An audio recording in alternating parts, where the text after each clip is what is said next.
شام کے وقت ڈھلتے سورج کی روشنی کے ساتھ بندرگاہ کی جلملاتی روشنی سمندر کی لہروں پر پڑتی تھی تو ایسا محسوس ہوتا تھا جیسے پانی پر سونے اور چاندی کے تاروں سے کسی نے نقش و نگاری کی ہو۔ راشد اکثر پورٹ سے کچھ فاصلے پر بنے پل پر کھڑا بڑے بڑے پانی کے جہازوں کو دیکھتا اور سوچتا کہ وہ دن کب آئے گا جب میں بھی ان جہازوں میں سفید وردی پہنے بطور کیڈٹ اپنے فرائض سر انجام دوں گا۔ راشد ہمارے محلے کا ایک 18 سالہ محنتی، ذمہ دار اور انتہائی قابل نوجوان تھا۔ اس کے والد صاحب ایک سی مین تھے جو کہ حادثے میں انتقال کر چکے تھے۔ والدہ پڑھی لکھی تھیں تو انہوں نے اسے بہتر طور پر پال پوس کر جوان کیا۔ راشد کے والد صاحب اس کے لیے ایک مشعل راہ تھے۔ انہوں نے ہر قدم پر راشد کی رہنمائی کی اور جیسے بھی حالات ہوں ہمیشہ آگے بڑھنے کی تلقین کی۔ میٹرک کے بعد راشد نے اپنی والدہ کا سہارا بنتے ہوئے ایک دفتر میں چپراسی کی نوکری کر لی۔ وہاں سے اسے اتنی تنخواہ نہیں ملتی تھی مگر پھر بھی خالدہ بی بی کا بوجھ کچھ ہلکا ہو گیا تھا۔ یہ واقعہ بھی راشد کے ساتھ پیش آیا تھا، آئیے اسی کی زبانی سنتے ہیں۔ انٹر کے امتحان کا نتیجہ آنے والا تھا۔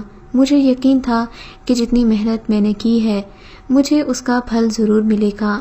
آخر 2 دن کے بعد نتیجے کا اعلان ہوا اور میں حسب توقع امتیازی نمبروں سے پاس ہوا تھا۔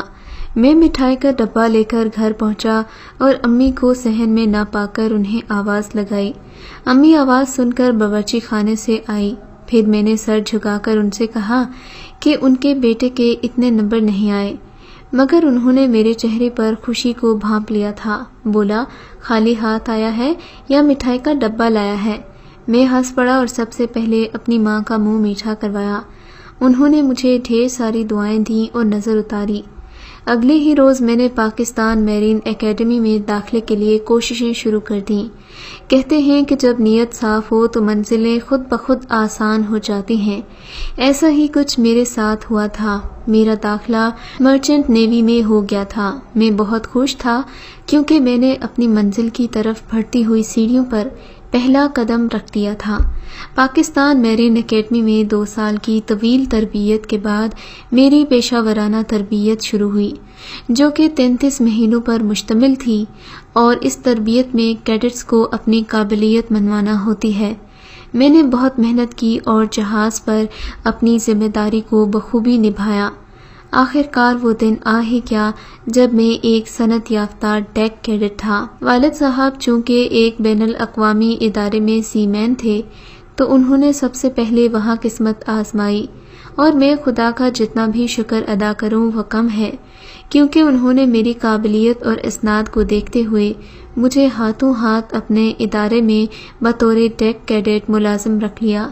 میری خوش قسمتی سمجھے کہ میری اس کمپنی میں بھرتی ہونے کے 3 ماہ بعد میری کمپنی کے چیف آفیسر صابر صاحب نے مجھے بلایا اور کہا، ارشد کمر کس لو۔ اپنی پہلی سیل کے لیے میرا تو خوشی کے مارے چہرہ لال ہو گیا۔ صابر صاحب نے سیل کی تفصیلات مجھے دیتے ہوئے کہا، جلد از جلد میڈیکل کرا لو تاکہ بعد میں کوئی پریشانی نہ ہو۔ میں نے جہاز کی تفصیلیں پڑھیں۔ جہاز 1 مہینے کے بعد سیل ہونا تھا۔ وہ 31,000 ٹن کا کنٹینر ویسل تھا جسے دبئی کے راستے ہوتے ہوئے افریقہ جانا تھا۔ جہاز میں میرے علاوہ 3 اور کیڈٹ تھے اور وہ خوش قسمتی سے سب ہماری ہی کمپنی کے تھے۔ میری امی بہت خوش تھیں، اور کیوں نہ ہوتی، یہ میرا پہلا پیشہ ورانہ سفر تھا، مگر کچھ گھبراہٹ بھی ہو رہی تھی۔ میں نے ان کی پریشانی کو بھانپتے ہوئے کہا، امی آپ فکر نہ کریں، بس 8 مہینوں کی بات ہے، پھر میں واپس آ جاؤں گا۔ میری اس بات سے انہیں کچھ تسلی ہوئی۔ وہ پیر کا ایک خوشگوار دن تھا جب ہمیں سیل کرنا تھا۔ ہم سب سفید زردی پہنے جہاز پر موجود تھے۔ وہ ایک دیو ہیکل جہاز تھا۔ جہاز کی روانگی سے قبل بطور کیڈٹ ہم نے تمام حفاظتی اقدامات کا جائزہ لیا، پھر اپنے افسر کو رپورٹ کی۔ سارے انتظامات پر نظر ثانی کرنے کے بعد اللہ اکبر کے نعرے کے ساتھ جہاز کا لنگر اٹھایا گیا اور ہمارا جہاز اپنے سفر پر روانہ ہو گیا۔ ہمیں سفر کرتے ہوئے یہ دوسرا روز تھا۔ روزانہ کی ڈیوٹی کے بعد ہمیں کچھ وقت ملتا تھا جس میں ہم آپس میں گپ شپ لگا لیا کرتے تھے۔ اچھا، تو کیا یہ تمہارا بھی پہلا سمندری سفر ہے؟ رحیم نے مجھ سے پوچھا۔ میں نے کہا ہاں دوست، اور بہت اچھا محسوس ہو رہا ہے، پر تمہیں کیا معلوم ہے، بعض دفعہ خوشگوار سفر بھی برے خواب میں تبدیل ہو جاتا ہے۔ ثاقب بولا، ہاں مجھے پتا ہے، سمندر میں کبھی طوفان اور پانی میں اچانک کرنٹ کا بڑھ جانا سمندر میں سفر کرنے والوں کے لیے کافی مشکلات پیدا کر سکتا ہے۔ ارے نہیں، ان مشکلات سے نمٹنا تو آسان ہے۔ ارے یار چھوڑو نا، کیوں ڈرا رہے ہو؟ ثاقب کی بات کاٹتے ہوئے رحیم بولا، ارے نہیں، مجھے بھی بتاؤ۔ میں نے کافی اشتیاق سے پوچھا۔ چلو اب تم پوچھ رہے ہو تو بتا دیتے ہیں۔ سمندر میں بھوت پریت کا بھی بہت ڈر رہتا ہے، کبھی بھی آ سکتے ہیں۔ پھر دونوں ہنسنے لگے۔ میں سمجھ گیا کہ یہ ایک مذاق تھا۔ خیر میں ان کو اکیلا چھوڑ کر اپنے کیبن کی طرف آ گیا۔ اگلی صبح ہمارا جہاز دبئی میں لنگر انداز ہوا۔ وہاں ایک ہفتہ رکنے کے بعد ہم افریقہ کی طرف روانہ ہوئے۔ راستے میں کچھ تکنیکی خرابی کے باعث ہمیں جہاز کو لنگر انداز کرنا پڑا۔ انجینئر اپنے کام میں مصروف تھے اور ہم اپنی ڈیوٹی کر رہے تھے۔ اچانک ڈیک پہ کھڑا ایک سٹاف چلایا کہ پانی میں کچھ ہے۔ سب سٹاف اس کی طرف دوڑا۔ چیف آفیسر اور جہاز کا کپتان بھی آ گئے۔ دیکھا کوئی لاش پانی میں معلوم ہوتی تھی۔ کیپٹن کے حکم سے سٹاف میں سے کچھ لوگ گئے اور اسے اوپر لے آئے۔ اسے ڈیک پر لٹکایا گیا۔ غیر ضروری سٹاف کو وہاں سے جانے کا کہہ دیا گیا۔ میں نے دیکھا وہ ایک بہت ہی خوبصورت لڑکی تھی۔ شاید کافی دن پانی میں رہنے کی وجہ سے اس کا رنگ سفید پڑ چکا تھا۔ جہاز کے ڈاکٹر نے اسے چیک کیا اور اسے مردہ قرار دیا۔ اس کی حالت بتا رہی تھی کہ اسے مرے ہوئے بھی 10 سے 12 دن ہو چکے ہیں۔ ڈاکٹر نے کہا ایسا بہت کم ہوتا ہے کہ اتنے دن پانی میں لاش رہنے کے باوجود خراب نہ ہو، اور وہ بھی اتنے گہرے پانی میں۔ خیر ثاقب اتنے میں اسٹریچر لایا اور اس پر میں نے اور رحیم نے احتیاط سے لڑکی کو لٹا دیا۔ ہم نے اسے سرد خانے کی طرف لے جانے کے لیے اٹھایا ہی تھا کہ اس کے دور سے کھانسنے کی آواز آئی۔ ہم دونوں نے فوراً اسٹریچر کو زمین پر رکھ دیا۔ ڈاکٹر نے پھر چیک کیا تو اس کا منہ کھلا کا کھلا رہ گیا۔ کپتان کے پوچھنے پر ڈاکٹر نے بتایا کہ لڑکی زندہ ہے اور وہ اس وقت نیم بے ہوشی کی حالت میں تھی۔ ڈاکٹر نے فوراً اسے انجیکشن دیا۔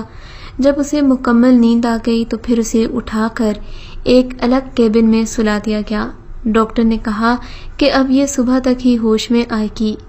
کپتان نے سیکنڈ آفیسر کو ہدایات دیں کہ میری ٹائم سیکرٹری کو اس بات کی فوراً خبر کی جائے۔ میں اس رات ڈیک پر اکیلا کھڑا تھا۔ پورے چاند کی روشنی سمندر میں چاندنی گھول رہی تھی۔ ہلکی ہوا کے تھپیڑے مجھے سلانے کی کوشش کر رہے تھے۔ ابھی میں اٹھ کے اپنے کیبن میں جانے ہی والا تھا کہ مجھے ڈیک کے پچھلے حصے کی طرف ایک سایہ نظر آیا۔ میں تھوڑا قریب گیا اور غور سے دیکھا تو وہ ایک لڑکی تھی۔ مجھے حیرت ہوئی۔ سوچا وہ صبح والی لڑکی تو ہو نہیں سکتی، کیونکہ وہ اس حالت میں نہیں ہے کہ اٹھ بھی سکے، تو پھر یہ کون ہے؟ میں تھوڑا اور قریب گیا۔ اچانک میرا پیر ڈیک پر رکھی رسی میں الجھا۔ میں اسے نکالنے کے لیے واپس جھکا کہ کیا دیکھتا ہوں، لڑکی وہاں موجود نہیں۔ میں نے اسے ٹھنڈی ہوا کا جادو اور اس کی وجہ سے آنے والی نیند کا خمار سمجھ کر نظر انداز کر دیا۔ اپنے کیبن میں جاتے وقت میں نے لڑکی کے کیبن میں جھانکا۔ وہ پرسکون سو رہی تھی۔ میں بھی اپنے کیبن میں جا کر سو گیا۔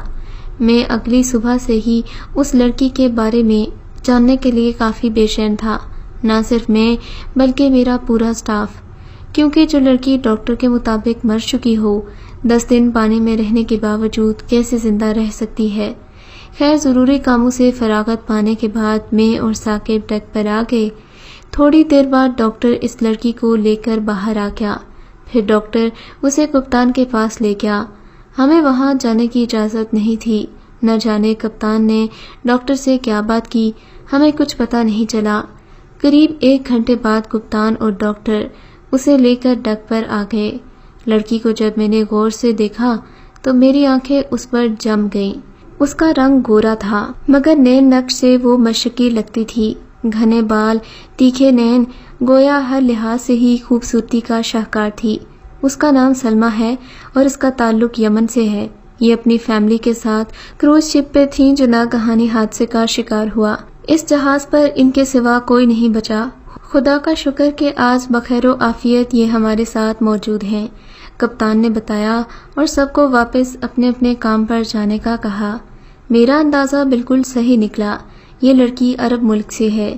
رحیم ٹکٹکی باندھ کر اس لڑکی کو دیکھ رہا تھا۔ میں نے ہنستے ہوئے اسے کونہی ماری اور کہا، کیا یمن کا شہزادہ بننے کا ارادہ ہے؟ پھر میں اور وہ ہنستے ہوئے اپنا کام کرنے لگے۔ کپتان کی طرف سے سلمیٰ کو پورے جہاز میں گھومنے کی اجازت تھی، علاوہ ان جگہوں کے جہاں صرف متعلقہ سٹاف ہی جا سکتا تھا۔ چونکہ میری ڈیوٹی ڈیک پر ہی تھی، اس لیے اکثر کام کرتے وقت میری نظر اس پر پڑتی، مگر حیرت انگیز طور پر اس کا دھیان کہیں بھی ہوتا۔ جب میں اس کو دیکھتا تو وہ فوراً پلٹ کر مجھے دیکھتی، جیسے اسے پتہ چل گیا ہو کہ کوئی اسے دیکھ رہا ہے۔ کچھ ہی دنوں میں سلمیٰ سٹاف سے گھل مل گئی اور کافی حد تک اردو بھی سیکھ چکی تھی۔ ہم اس سے انگریزی میں بات کرتے، وہ ہمیں ٹوٹی پھوٹی اردو میں جواب دیتی۔ جب وہ بات کرتی تو لگتا پھول جھڑ رہے ہوں۔ کام کی نوعیت کی وجہ سے ہم بس رات کو کچھ دیر بیٹھ کے باتیں کرتے تھے۔ ایک دن عجیب بات ہوئی۔ سلمیٰ کپتان کے پاس گئی اور اس سے کہا جتنا جلدی ہو سکے آپ جہاز لنگر انداز کر لیں۔ یہ تکنیکی لحاظ سے ایک مشکل کام تھا، کیونکہ جس جگہ سلمیٰ جہاز کو لنگر انداز ہونے کا کہہ رہی تھی وہاں پانی بہت گہرا تھا اور لنگر کا وہاں تک پہنچنا ممکن نہیں تھا۔ بات کرتے کرتے کپتان اور سلمیٰ ڈیک پر آ گئے۔ سلمیٰ مسلسل اصرار کر رہی تھی کہ جہاز کو لنگر انداز کر دیا جائے، پر اس بات کو عملی جامہ پہنانا ناممکن تھا۔ پھر میں نے دیکھا سلمیٰ نے کپتان کا ہاتھ پکڑ کر اس کو اپنی طرف متوجہ کیا۔ تیز نظروں سے انہیں دیکھا۔ اچانک نہ جانے کیا ہوا کہ کپتان کو انہوں نے جہاز لنگر انداز کرنے کا حکم دے دیا۔ جہاز میں موجود سبھی لوگ کپتان کے اس حکم سے پریشان تھے، مگر کپتان کا حکم تھا، اسی لیے انکار کی گنجائش نہیں تھی۔ سٹاف نے اللہ کا نام لے کر لنگر سمندر میں اتار دیا۔ کچھ ہی دیر بعد جہاز کو زور کا جھٹکا لگا۔ کپتان سمیت سب حیران تھے کہ یہ کیسے ہوا۔ وہ جھٹکا لنگر کے سمندر کی تہہ تک پہنچنے پر لگا تھا۔ تھوڑی دیر نہ گزری تھی کہ ڈیک سٹاف نے خبر دی کہ اسے بہت دور پانی میں طوفان جیسا کچھ نظر آ رہا ہے۔ کپتان خود کنٹرول روم میں گیا اور ریڈار میں دیکھنے لگا، مگر اسے سامنے کوئی طوفان نظر نہ آیا۔ پھر جب اس نے دوربین سے اس طرف دیکھا جہاں ڈیک سٹاف نے بتایا تھا تو اس کی حیرت کی انتہا نہ رہی۔ قریب 20 میل کے فاصلے پر انہیں پانی کا طوفان نظر آیا۔ کپتان سر پکڑ کر بیٹھ گیا کہ اگر سلمیٰ نہ بتاتی تو شاید آج جہاز طوفان کا شکار ہو جاتا۔ سب نے شکرانے کے نوافل ادا کیے۔ پھر کپتان نے سلمیٰ سے پوچھا، تمہیں کیسے معلوم کہ آگے طوفان ہے؟ اس نے مسکرا کر کہا، میری چھٹی حس بہت تیز ہے، میں آنے والے خطرے کو بھانپ لیتی ہوں۔ خیر کچھ گھنٹے رکنے کے بعد جہاز پھر روانہ ہو گیا۔ اس رات میں ڈیک پر کھڑا صبح والے واقعے کے بارے میں سوچ رہا تھا کہ اچانک مجھے پیچھے سے سلمیٰ کی آواز آئی۔ میرے پوچھنے پر کہ اتنی رات کو وہ یہاں کیا کر رہی ہے، اس نے جواب دیا کہ اسے نیند نہیں آ رہی۔ خیر میں نے زیادہ کچھ بات نہیں کی اور وہیں کھڑا رہا، کنکھیوں سے اسے دیکھ رہا تھا۔ میں نے اجازت چاہی اور کیبن جانے کے لیے مڑا، مگر عین اسی وقت سلمیٰ نے میرا ہاتھ پکڑ لیا اور کھینچ کر دوسری طرف پھینک دیا۔ جیسے ہی میں گرا اس وقت ڈیک پر چمنی کا ایک حصہ زوردار آواز کے ساتھ گرا۔ اگر میں اس کے نیچے ہوتا تو میری موت یقینی تھی۔ شور کی آواز سن کر سبھی ڈیک کی طرف آئے۔ میں نے افسر کو سب ڈیٹیل بتائی۔ سلمیٰ کو دیکھا پر وہ وہاں نہیں تھی۔ مجھے شدید حیرت ہوئی۔ خیر انجینئر اور کچھ سٹاف کو چھوڑ کر سب کے ساتھ میں بھی کیبن کی طرف بڑھ گیا۔ جاتے ہوئے میں نے سلمیٰ کے کیبن میں جھانکا، حیران ہی رہ گیا کیونکہ وہ وہاں گہری نیند سو رہی تھی۔ اس رات میں نے خدا کا شکر ادا کیا کہ میری جان بچ گئی۔ ساتھ ہی سلمیٰ کے بارے میں سوچنے لگا۔ وہ مجھے عجیب سی لڑکی لگ رہی تھی کیونکہ یہ تھی تو دھان پان سی، مگر جب اس نے میرا ہاتھ پکڑ کر کھینچا تو یوں لگا جیسے کسی نے ہلکے سے پتے کی طرح مجھے کھینچا ہو۔ یہی سوچتے سوچتے میں نیند کی وادیوں میں کھو گیا۔ اگلے روز کپتان کی طبیعت خراب ہونے کی وجہ سے چیف آفیسر کی نگرانی میں مجھے جہاز کے وہیل کو سنبھالنے کی ذمہ داری سونپی گئی۔ یہ خبر کیڈٹس کے لیے بہت بری خبر ہوتی ہے، مگر میں خوش تھا۔ میں اپنے احساس ذمہ داری کی وجہ سے اپنے حواس پر قابو رکھے ہوئے تھا۔ نقشہ میرے سامنے تھا اور اس کے مطابق ہی کچھ فاصلے پر تھوڑا سا تنگ ہو جانا تھا۔ میں نے بہت ہی ہوشیاری سے وہیل سنبھالا ہوا تھا۔ جیسے ہی وہ کینال شروع ہوئی، میں نے دل میں اللہ سے دعا مانگنا شروع کی۔ پھر کیا دیکھتا ہوں، جیسے جیسے جہاز آگے بڑھ رہا تھا، راستہ اپنے آپ کو چوڑا ہوتا جا رہا تھا۔ قریب 2 میل لمبی کینال تھی، جس میں سے ہم نے اللہ کے حکم سے بآسانی جہاز نکال لیا۔ چیف آفیسر بہت خوش ہوئے۔ اس رات کھانے کے لیے کک کو کچھ میٹھا بنانے کا کہا گیا۔ ہم سب نے طے کیا کہ آج رات ڈیک پر ایک چھوٹی سی پارٹی رکھی جائے۔ رات کا کھانا آیا، سلمیٰ بھی ہمارے ساتھ بیٹھی تھی۔ کھانا شروع ہوا تو میں نے غور کیا، سلمیٰ کی توجہ کھانے سے زیادہ مٹھائی پر تھی۔ وہ اسی سے اپنا پیٹ بھر رہی تھی۔ سالن تو بس اس نے چکھا ہی ہوگا۔ خیر، میں نے اس بات پر خاص دھیان نہیں دیا۔ رات حسب معمول میں اکیلا ڈیک پر کھڑا ہوا خوری کر رہا تھا، ساتھ میں سلمیٰ کے بارے میں سوچ رہا تھا۔ وہ مجھے بہت عجیب لگ رہی تھی۔ اتنے میں مجھے اس کی آواز آئی۔ میں نے چونک کر دیکھا تو آواز آئی، کیا میرے بارے میں سوچ رہے تھے؟ اس نے آتے ہی سوال داغا۔ نہیں، میں نے گھبرا کر کہا، دیکھو راشد، جس کی چھٹی حس تیز ہو وہ کسی کا بھی دماغ پڑھ سکتے ہیں۔ یہ کہہ کر وہ ہنسی اور بہت عجیب انداز میں مجھے دیکھنے لگی۔ ہوا میں اٹھتے ہوئے اس کے بال بہت خوبصورت لگ رہے تھے۔ چاندنی اس کے حسن کو دوبالا کر رہی تھی۔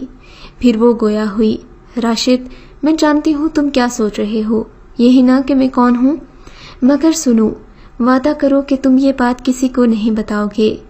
میں عجیب کشمکش میں تھا، اس کی طرف دیکھ رہا تھا۔ دیکھو راشد، میں انسان نہیں ہوں، میں تم لوگوں کی مدد کے لیے آئی ہوں۔ مجھے انسانوں کی خدمت پر مامور کیا گیا ہے۔